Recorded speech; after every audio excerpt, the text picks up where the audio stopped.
What is going on, Colts Nation? Welcome back to another episode of Bring the Juice. Guys, we have reached another end of another season, and we are asking the same question that we have been asking basically for the last 4 years in a row now. Is it time for not only GM Chris Ballard to be shown the door out of Indianapolis, but is it potentially time for another coaching change also in Indianapolis, ridding head coach Shane Steichen of his duties after this being his third season with the Indianapolis Colts? Now, obviously, before we get into this, guys, just want to say that this episode is presented by FanDuel, so shout out to them. Guys, there is still 2 games left, and the only way that the Indianapolis Colts can still potentially get into the playoffs is if they were to win out. So basically you have to beat Jacksonville and Houston would have to lose to the Chargers and lose to us. And even still, I don't know if that's entirely everything that needs to happen, but nevertheless, the Indianapolis Colts find themselves in a very just peculiar situation where, Cody, it feels like we have seen this movie before, and we're here once again. And we're talking about it in the other video. You know, this was a team that a month and a half ago was tied for first place in the AFC. With an 8-2 record.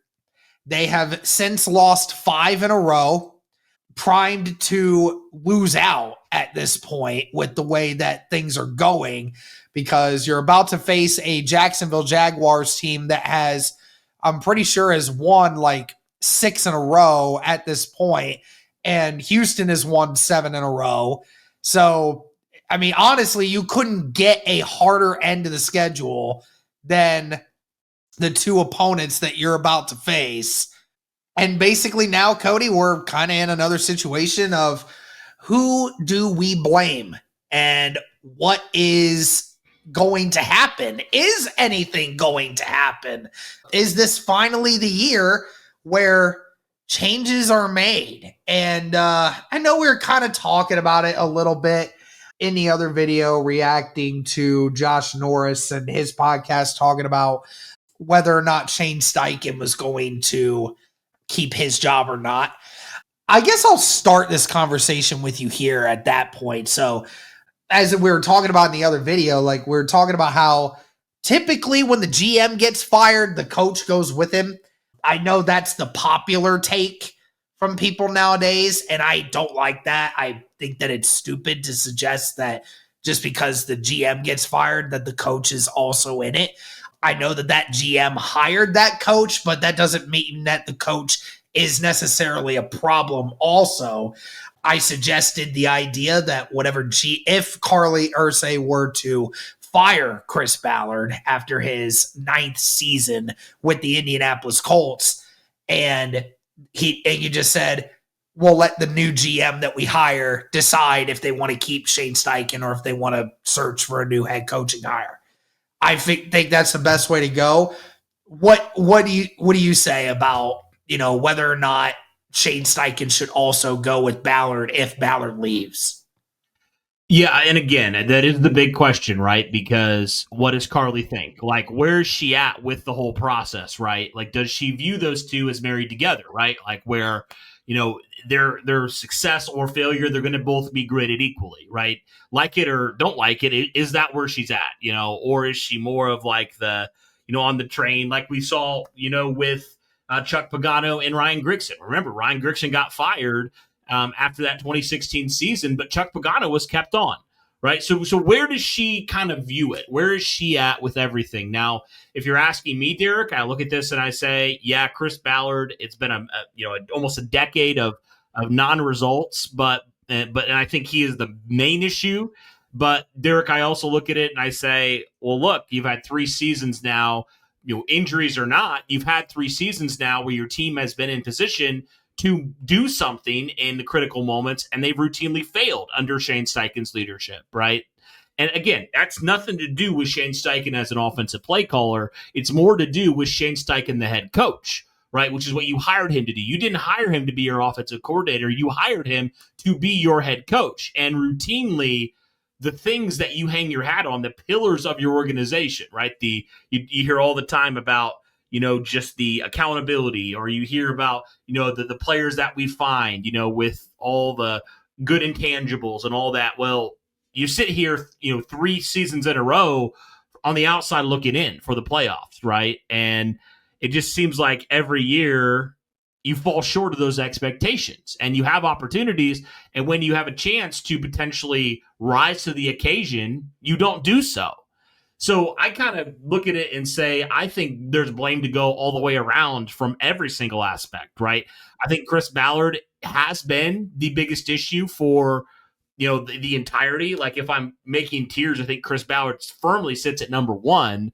But Derek, I think there's also some blame to go with the coach, just because, while he primarily handles the offense, and I think to his credit, he's done a pretty good job considering all the injuries that he's had to face the last couple weeks.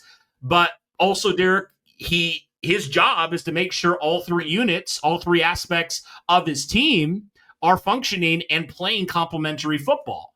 And they haven't been doing that in this losing streak over the past 5 weeks. They just haven't been doing that, And so for me, I'd say that has to do with coaching, right? That has to do with coaching in some degree, whether you want to say it's mainly coaching or partially coaching. At the end of the day, these are his players, right? These are his guys. These are the guys he chose to keep around or to add to his roster, right? On both sides of the ball. So I definitely think that's something there. And then I think the third aspect of it is the players, the core that you have. They have routinely not done what it takes in the critical moments to win. And honestly, Derek, like, this core of guys, they've never really had a lot of success. They've had a few potential glimpses of it, right? 2018, 2020, they made the playoffs, but what have they won? What have they done to make you feel confident that they're going to turn it around? And that's where that's a great segment going into this, because I think now, Cody, for the first time in Ballard's tenure, that we're starting to include the players in the argument as to why this team is failing now. Not saying that fans have never said, oh, this player sucks, or that player is not good, or this player contributed to the downfall of the season. Like, obviously not saying that, but when we're including the fact that Ballard has not done his job, Steichen has not done his job, but now we're coming full circle to the point of these players, just after what you saw against the 49ers, in a game where they scored, Cody, 48 points. They had, I believe it was 9 offensive drives. You scored on 7 of those. You scored on 7 drives. I think it might have actually been 8. I think they had 10 offensive drives. They scored on 8 of them. The only 2 they didn't score was the last drive again in the first half, where their kicker had to try to attempt a career-long 64-yard field goal and was a yard away from making it. And then the only other drive, Cody, was the end of the game. The end of the game, when they had to kneel it to end the game, end our misery. And through that, there was only one drive where you kept them out of the end zone. Yeah, and they reached the goal. They reached the red zone on every drive, except for the ones where they didn't score. Other than that, they reached the red zone every single time. And so now you're starting to get to the point, Cody, where people are questioning the effort that players are putting in. Because, Cody, you got to think about it, man. Like, we've talked about it so many times. The collapse in 2021, you were 9-6. All you had to do, Cody, win one of 2 games against the Raiders and the Jags. both two teams that were the worst teams in football that year. You couldn't beat either one of them.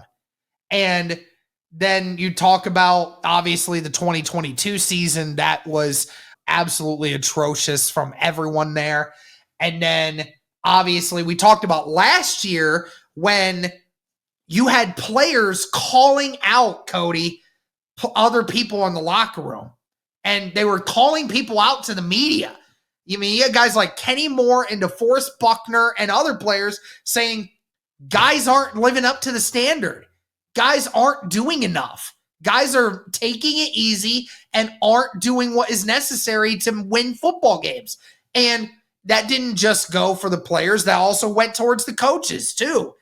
And then obviously at the end of the year, we kept hearing about how, Zaire Franklin, who couldn't keep his mouth shut for more than 5 minutes last year on his podcast. And, you got absolutely embarrassed by the New York Giants at the end of the year.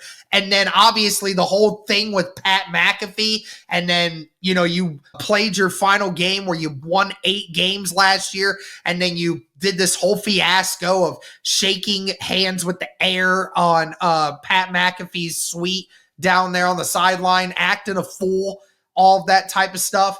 Again, goes to show you where the mindset of these captains is. It's not on winning football games and having a great season. It's about me. It's about what I'm doing, not about what the team needs. And then obviously this year, you're 8-2, and then you have an epic collapse. Now, obviously, injuries happen and all these other things. But again, Cody, we talked about it. During this losing streak, the Colts have not played complementary football. For the first for the first 3 games of that losing streak, the offense got awful. Defense looked good.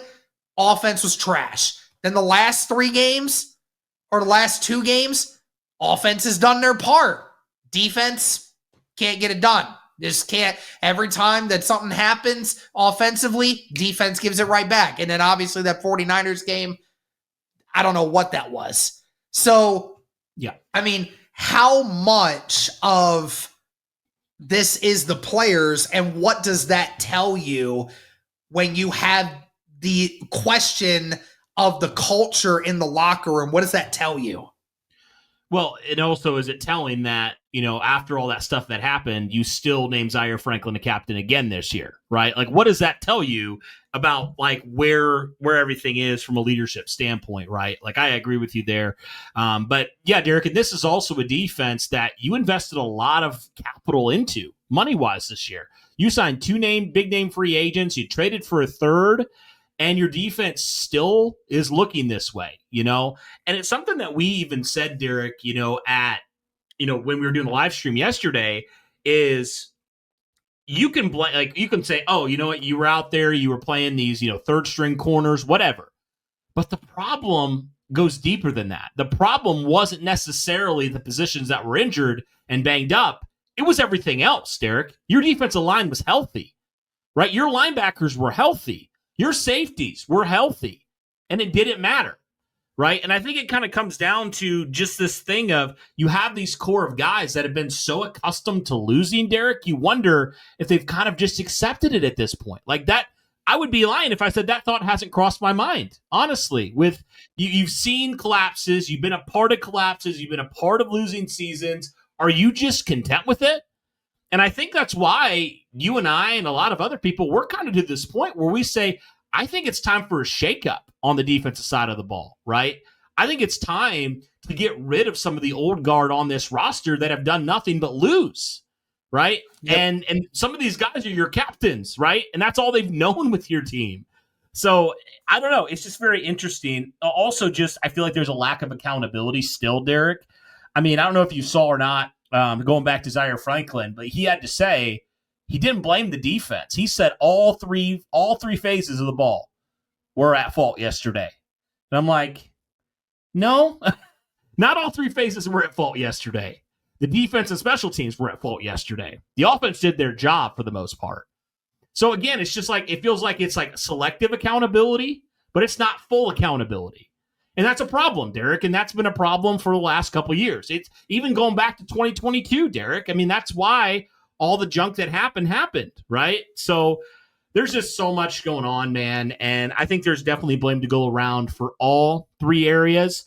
But I think ultimately, Derek, and I think this is why a lot of people are at the point where we're almost to the point where we're like, what's the point of keeping this charade up? Like, what's the point of just keeping this going and trying to maybe be a little bit better than 500 when this is all we've known and all we've done for the past decade?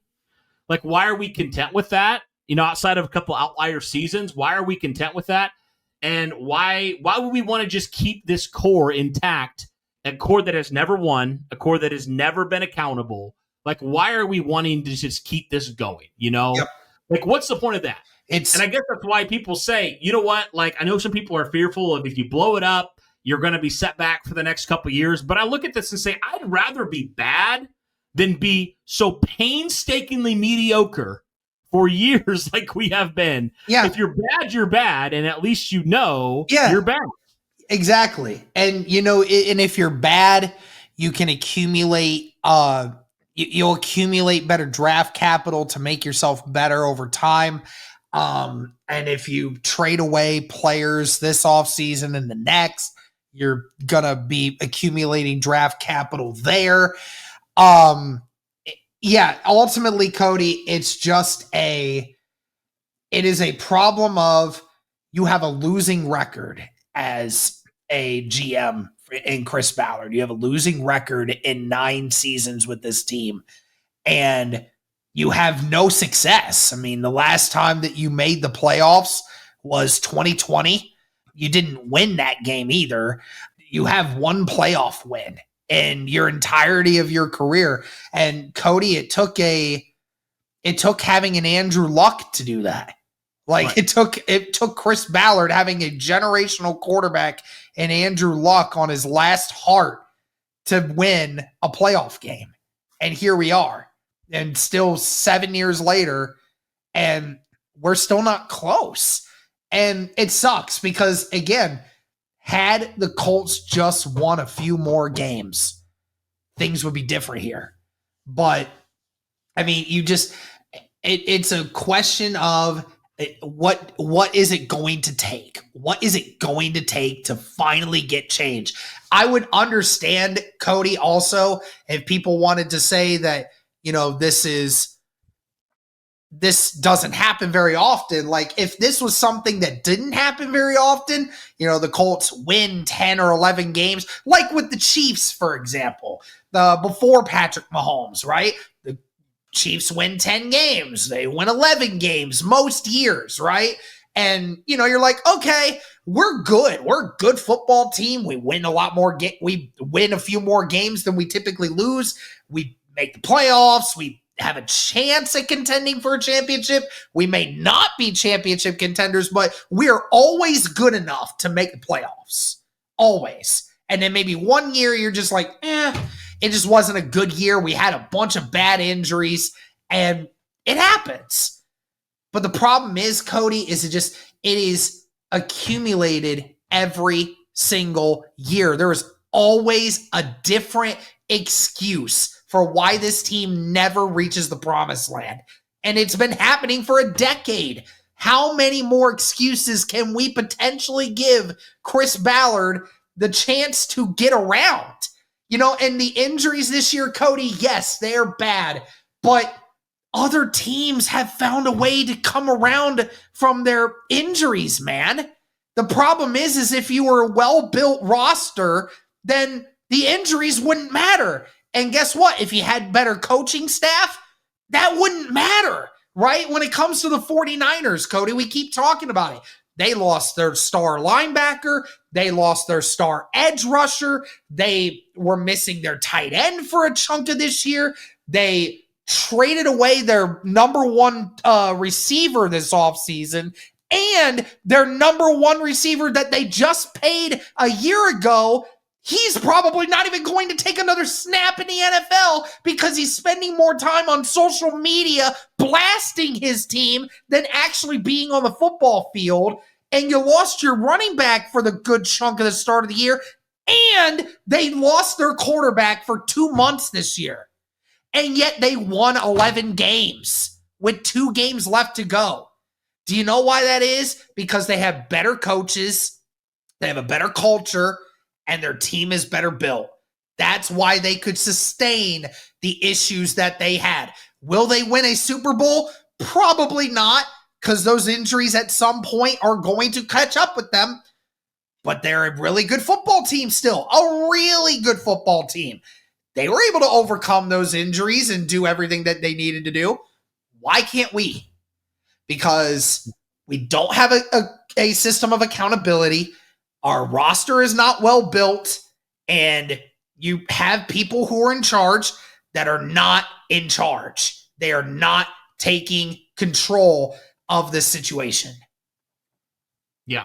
No, I think you hit the head on all those points there. I don't feel like you have, the culture of a winning team and a winning organization right now, right? And we've seen it. We've seen what it takes in order to be a winning organization, right? I mean, you think back to some of the best years in Colts history, Derek. What was the ultimate outlier is accountability. You had accountability from your quarterback down. Like, accountability was there. And it's a reason why you were so successful for a decade plus is because you had that accountability, right? And if players weren't living up to the standard, you moved on from those players, right? Or if a coach wasn't living up to it, you figured it out, right? Because you had a culture of winning, and you knew what it took in order to get to that place, right? And this last decade's not been that. It's been a culture of losing, Derek. It's been a culture of mediocrity, settling for that, and being okay with just being okay. And that's just not the culture of a winning organization. And now that you have a new owner in place, I'm very curious, does she look at this and say, we need to get back to that? We need to get back, man, to actually having our fans be prideful of their team and our fans being excited to watch Colts football. Derek, I can't tell you the last time I've been truly, truly excited for a season. A month and a half ago. A couple months ago for me. I was so excited during the first 10 games of this year. I'm just saying, like, going into a season, where you're like, true. Okay, we have this, we have this, we have this. Like, it's just been a lot of like. Here's the problem, right? But that's the big problem, right? As to why we're in this scenario, right? Whenever the Colts make big moves, we always question it, right? Because those big moves that Ballard has made throughout the entirety of his career, they haven't worked out, Cody. They haven't worked out. I mean, after Andrew Luck retired, you have not once figured out the quarterback situation. Your closest thing to getting the quarterback situation figured out both times, Cody, has been Phillip Rivers. I mean, Phillip Rivers at 39 and at 44 has had to try to come save your ass every time. And it worked for a hot minute, but it ain't working this time around. And so you have constantly been in this quarterback purgatory and have ceased to find a way to figure it out, right? And Cody, we talked about it at nauseum at this point. There's been multiple times where Chris Ballard has had opportunities to fix the quarterback situation in Indianapolis better, and it hasn't worked out. First things first was in 2021 when you failed to secure Matt Stafford, right? And I mean, again, Matt Stafford was looking at homes in Indianapolis. We know this. He was this close to doing it. The pen was almost to the paper. And then LA came in at the last second, said, we'll give you a little bit more. And then Ballard didn't want to match it. And what has happened? Now Matt Stafford has won a Super Bowl, has been to the playoffs every single season as a quarterback with the Rams, and now this year might win MVP at the age of 37 and could win the MVP of the league because of how good he's been this year. Imagine that quarterback being on this team right now. And then in 2023, you had a chance to trade up. You obviously, the Texans were there at number 2, so clearly they weren't going to trade with you because they needed a quarterback also. But the Bears traded the first overall pick with the Panthers at pick number 8. The Colts could have done it at pick number 4. If you could have traded up to the number 1 overall pick, get the quarterback that you wanted. But no, you settled with Anthony Richardson, and look how that's panning out for you, right? So you've never been able to fix the quarterback situation. You have always put money into positions that don't really matter as much. You obviously are paying Jonathan Taylor a good amount of money right now. And offensive line-wise, you have one of the most expensive offensive lines in the National Football League, even when you have 2 basically second-year guys on your offense as it currently stands. And then, of course, you look at the defense. I mean, it took you years to finally address the secondary. And Cody, we've seen him try to address the edge group. It has never worked. Never. Nope. There's been 2 positions that Ballard has never accomplished getting right. The quarterback position and the edge position, which in all honesty, Cody, that might be the 2 most important positions in all of football is those. Yep. And if you couldn't get hit on either of them, your team is not going to be serious in actually getting to an actual Super Bowl. So, I mean, it's just been the lack of good construction of this roster and getting important people at the most important positions. And that's why I'm a little bit less hesitant I'm a little more hesitant to put it all on Steichen. Sure. I mean, sure, Steichen had a hand in the Anthony Richardson thing, obviously, but he's not the one making that call completely. And I mean, he's never had the quarterback situation figured out. His quarterbacks are always hurt. And he's only in his 3rd year now.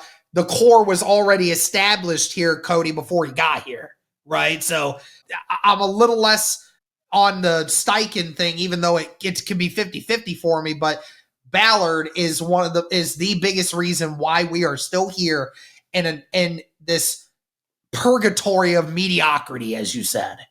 Yeah.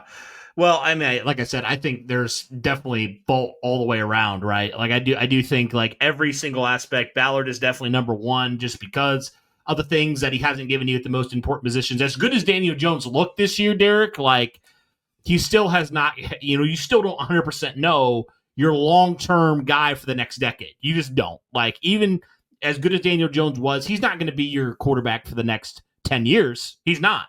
So you still haven't really figured that out, right? And I think at this point, if you re-sign him, it's probably like on a prove it sort of thing because that's a serious injury he's coming off of, and you never can truly know with Achilles. I mean, just look at Samson Ebukam, Derek. Like he has not looked anywhere near 2023 from that injury. So I know it's a different position and all that, but all that to say, Achilles injuries are tricky. You never truly know. But yeah, I do think there's just so much to go around there. And you're right. Like, how many times can you throw the dart at the dartboard and just continuously miss until somebody says, dude, you just kind of suck at playing darts, right? Like when it comes to the edge position and quarterback. And so that's just kind of a weird position we find ourselves in here, man. But going back to just real quick, the Steichen conversation, and I think we said it on, kind of our React channel a little bit about like, maybe Carly just says, we just need a clean sweep of everything. Like maybe 100%, like you can make an argument for Steichen, like, and I totally will hear that, but maybe just for everything, it's best for the entire culture to just start over, like from scratch. Even though you can say it's Ballard primarily that is the reason why this roster and injuries are a reason and all that stuff.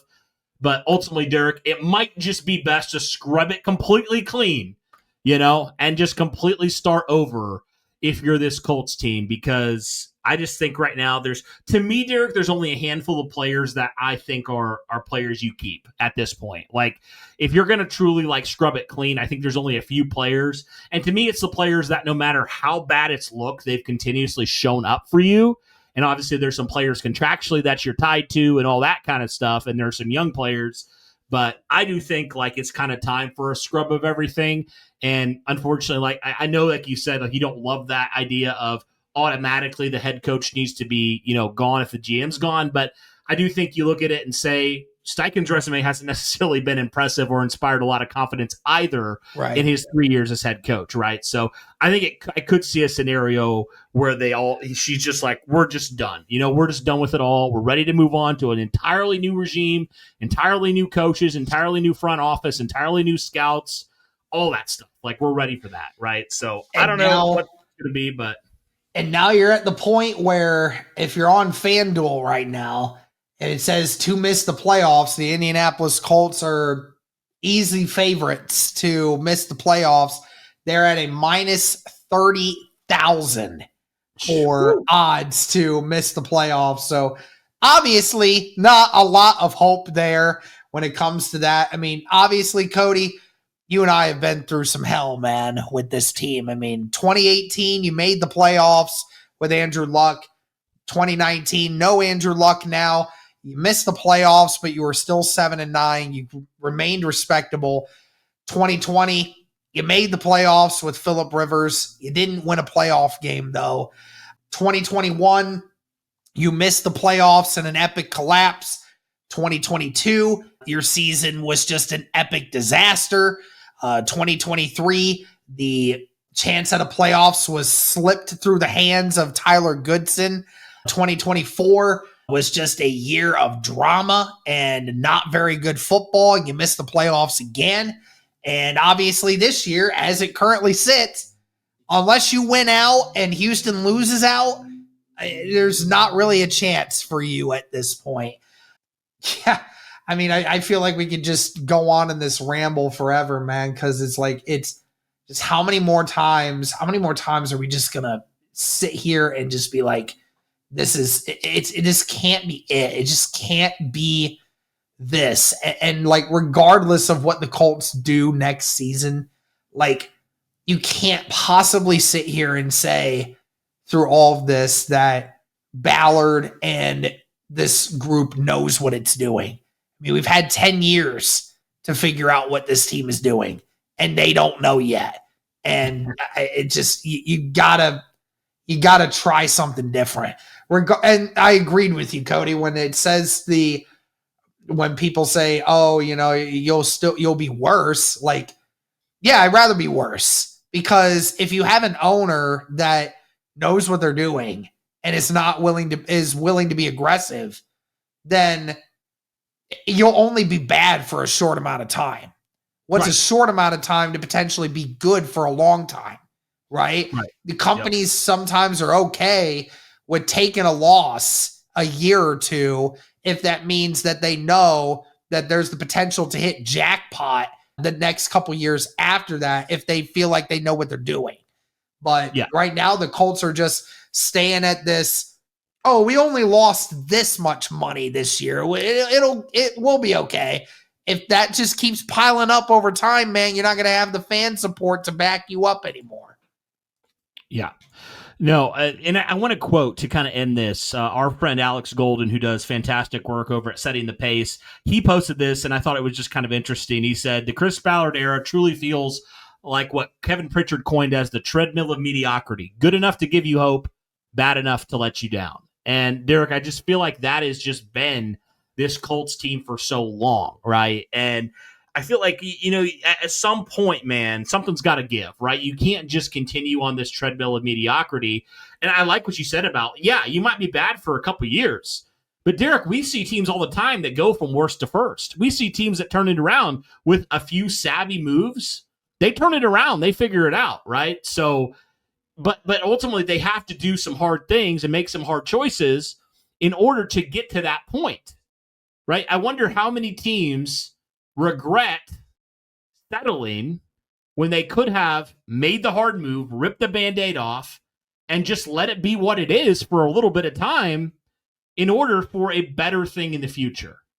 And I just think that's where we have to be with this Indianapolis Colts team, because we know what we're going to get with this Chris Ballard team. With this era, we know what we're going to get. It's going to be a perpetual treadmill of mediocrity with Chris Ballard as the GM and with this current group as it is. It's just, that's what it's going to be. That's what it's always been. Yep. So it's time to rip off the Band-Aid. It's time to get a little uncomfortable. It's time to ruffle some feathers, Carly, because you cannot sell the fan base on another year saying things are going to be different when they haven't been different for a decade. Yeah. We're just past that, man. And not to mention, like, Ballard changed his philosophy this year and actually went all in for the most part and still failed. It's too little too late at this point. Yeah, exactly. You know? Like, and I think that's just the situation we find ourselves in, where it almost seems like whatever you're going to do, you're going to do it wrong at this point, right? So I think it's just time to, and I know it's going to be difficult because you don't have first round picks the next couple of years, right? So you're going to have to navigate that. You're the new GMs, whoever that's going to be, if you do make this call, they're going to have to navigate that. But, you can figure it out. You can truly figure it out. If you do decide to go that direction. I honestly just think, like, you can't continue to try to sell the fans on this. I know it's not like the most ideal situation, but Derek, there's only 32 of these positions available, right? Let's not act like this is not a luxury position, because anybody would kill to have a position as a general manager of an NFL football team, right? So I just look at that, man, and I just think that's the point where you have to be. Like, we gave it a year, we gave it a shot here, but it's just, you're right, it doesn't matter who we bring in or not. It's just, it is what it is. It stinks, man. It's a giant turd, and it doesn't matter how much you try to paint over it or hide it or whatever. It's still a turd at the end of the day, and that is the Chris Ballard era in a nutshell. Absolutely. Well, that's it, guys. That's our rant here about what the Colts should be looking at the end of this season. Obviously, still 2 games left to go, but it's not looking great right now for the Colts and their playoff chances. And who knows what's going to happen at the end of this year. We're going to continue to keep you updated, but let us know in the comments what you guys think the Colts should do. But shout out to FanDuel. Thank you guys so much for tuning in. Greatly appreciate it. And as always,